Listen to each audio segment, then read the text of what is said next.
evening. This is a horrific day for the Commonwealth of Virginia. Our hearts ache over the senseless violence that has been inflicted upon the Virginia Beach community today. My deepest condolences and prayers go to the families of those who left home this morning and will not return tonight. They were all someone's child, and many were someone's parent. They were heading into the summer weekend. That they should be taken in this manner is the worst kind of tragedy. Their families are facing painful loss and grief. They each leave a hole in a family, in their neighborhood, in this community, and in our Commonwealth. We mourn with their loved ones, but sympathy doesn't fill that hole. We must take care of these families. These horrific tragedies test our souls. Grief doesn't pass quickly. It lasts far beyond these coming days, and these families will need support in the months and years to come. I'm also praying for those who were injured in this tragedy and hoping for their full recovery. Along with the pain of their own injuries, they face the loss of their co-workers and their friends. I want to commend the local and state law enforcement officers, the first responders, the medical teams, and all others who acted swiftly to respond to this situation. Their actions likely saved lives, and they have experienced scenes and injuries no one should ever have to face. My thoughts continue to be with the victims and their families. To them and to the city of Virginia Beach, I offer the full support of the Commonwealth of Virginia. Tonight, we are all about Virginia Beach. I'd now like to turn the podium over to our Mayor of Virginia Beach, Mayor Dyer. Today is Virginia Beach's darkest hour. A senseless crime happened and imposed tremendous grief upon the people of Virginia Beach, the Commonwealth, and this country. When we get through the shock of it all, and we get through the details that we must go through over the next day or two, I believe that our community, Virginia Beach, along with our neighbors in our other cities, in Hampton Roads and our Commonwealth and our country, will be there for not only the families, because that's when they're going to need us going forward, but we're going to show that Virginia Beach is a city of resolve and dedication. And, we are going to be there for all the families, the friends, and our community in a big way. And for that, I thank you, and I would like to turn this over to Chief Severa for an update.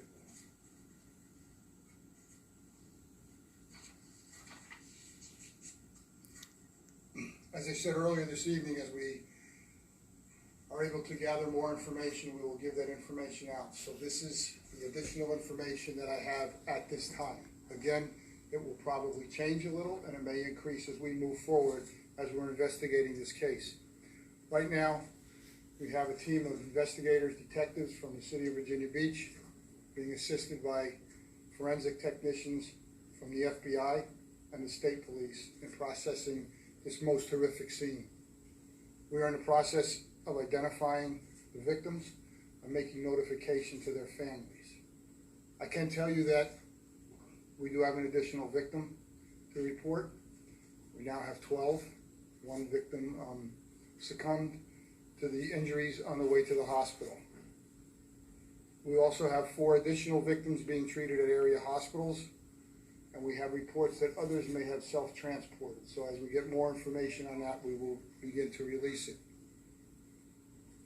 Our process is always to notify family members prior to releasing names. We do know who the suspect is. We have not been successful in notifying certain family members. Once we are able to do that, we will release his name once. We're going to mention his name once, and then he will be forever referred to as the suspect, because our focus now is the dignity and respect to the victims in this case and to their families. I can tell you that when the initial call came out of an active shooter in Building 2, Building number 2 in our city houses information technology, planning, public works, and public utilities, plus a printing operation. This building has the potential of having over 400 city workers at one time or other in the building. When the original call came out, immediately 4 officers responded. 2 are seasoned veteran supervisors from the Detective Bureau, and we have 2 canine handlers who are assigned to our Special Operations Unit. They immediately made entry into the building. Due to the sound of gunfire, they were able to locate the floor in which the suspect was committing his carnage.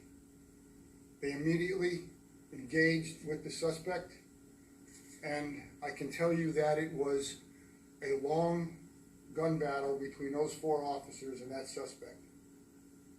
We've recovered a .45 caliber handgun with multiple extended magazines that were emptied at the time. The suspect was reloading extended magazines in that handgun, firing at victims throughout the building and at our officers. I want you to know that during this gun battle, basically the officers stopped this individual from committing more carnage in that building. When the suspect went down due to his injuries, our officers then immediately rendered first aid as they were removing him from the building to the waiting EMS personnel. And I need to say that a second time. Even though he was involved in a long-term moving gun battle with these officers, when he went down, they did what cops do and they rendered first aid to this individual. He succumbed to his wound. We have found victims on all 3 floors of the building, as well as one victim who was outside in a vehicle. Right now, as many as 90 people have sought support from the Family Assistance Center. And again, we're in the process. Our goal now is to identify everyone in that building as quick as we can so we can make the proper notifications to the families of those victims. Do we have any questions? Chief, you were saying outside, what was the relation to the victim outside? Not the relation, but what did you say? It was a vehicle? I just wanted to clarify. An individual was in his vehicle when the suspect shot him. Chief, there are reports that this was a disgruntled employee. Had he been recently fired? Were there any indications of any workplace trouble? I have no information at this time as to the background of the individual other than he's a city employee. Again, as we work through all of this, we'll be able to give more information at a later time. He was current up until the shooting. That's correct. Chief, I want to make sure I understand what you're saying. So he started shooting victims outside before entering the building? There was one victim outside. He entered the building. He was armed with a .45 caliber handgun that had a suppressor on it. Can you tell us more about the extended magazine? I'm sorry? Can you tell us more about the magazines? They're extended magazines. In other words, they have more ammunition than the regular magazine. Quick apologies, Chief, in terms of the numbers, 12 people were killed, and then the governor was the 13th person who was killed. Is that correct? We have 12 victims and a deceased suspect. Chief, were any of the victims targeted, or was all of this random? At this time, I can't comment on that as we work through the investigation. Do we know if all victims were city employees? I cannot give you that because we are in the process of identifying the victims. Yes, Joe. The numbers have changed a little bit. I just want to make sure we're straight. the number of victims who were taken to hospitals? Can you just give the sum total of what the numbers? Well, I originally reported we had 11 victims. We have an additional. One victim did not succumb to the wounds on the way to the hospital or at the hospital. And I am told that we have 4 others at the hospital right now going through surgeries. So my math reads out to 9. Well, your math would say that we have 12 deceased. Yes, sir. So I apologize, I just don't want to make an error, but before you said that there were 6 injured. I did. And again, that was the information that I had at that time. It's been updated. So now it's 10 injured. No. We have 2 12 of the 6 deceased. injured succumbed. Right, we have 12 deceased. And we have 4 who are injured. Who are currently, Going through, yes, going through surgery. Chief, have police had the opportunity to search the shooter's home? Have they found anything that's been of interest, Well, like additional weapons? We're in the process of continuing our investigation at this time. Were any other weapons found at the scene? There were reports that there was a rifle there as well. And we're in the process of continuing. That's the best I'm gonna be able to tell you at this moment. Chief, can you elaborate more on the extensive gun battle between the officers and the shooter? I can tell you that, there was numerous shots fired by the individual. Shots were fired, from various places down the hallway that the officers, at one time returned. Basically, the ammunition that they had. So when we talk about this kind of a situation, and many times when we talk about an officer-involved shooting situation, it may be minimal rounds by the suspect and by the police officers. This was well beyond that. This was a long-term, the best I could describe it, is it was a long-term gun battle for police officers. Can you put into a timeline how long? I can't. I can't give you seconds and minutes because we don't have a stopwatch when we're engaged in this. Do you know the time of the suspect's death? I'm sorry? Do you know what time the suspect died? Shortly after we entered the building and confronted him, so the call came out at right after 4 p.m., so it will be somewhere after that. We don't have the exact time right now. Can you tell us about security around these government buildings? How many police there are normally there, and are people allowed to enter these buildings with weapons? The individual in question is an employee. He has access to the building. He came in with a weapon today. So he would not have been checked, or? No, he would not have been. Chief, was any of the officers injured? One officer did sustain a wound during the gun battle. Fortunately, his bulletproof vest basically saved his life. And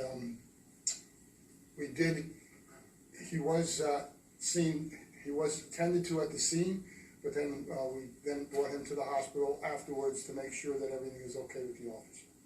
Chief, when you say suppressor, is that a silencer, or is that the same thing? It's a suppressor, it's a sound suppressor. Was the gun recovered legally obtained? We're working through ATF at this time, it's part of our investigation.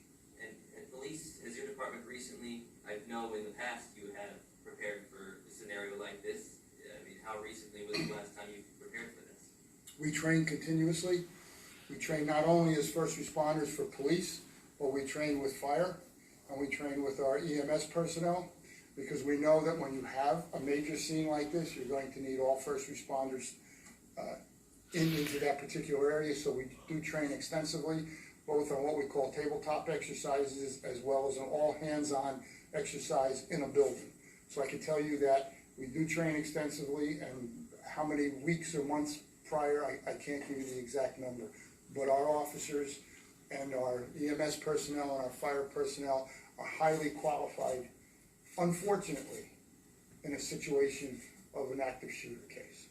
So Chief, there were, of the 4 officers who entered, 2 were detectives and 2 were members of the K9. Of K9, that's correct. Thank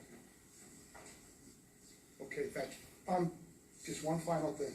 I've said it before, and you heard the governor and the mayor speak of it. We have numerous victims, and we have numerous families. Let's make sure that we keep their dignity and their respect as the #1 piece of news that we're going to give out, and I know that our local media always abides by, because their lives are changed forever. The folks who work in that building, their lives are changed. I have a number of officers right now who are processing through what best could be described as a war zone. Their lives are gonna be changed. Thank you. Can I ask a quick question of Manager Hanson? Are any, because of this involved city employees, or any city services gonna be affected by all of this? I mean, obviously, every one of your employees has to be grieving. I know some work's gotta go on, but how's that being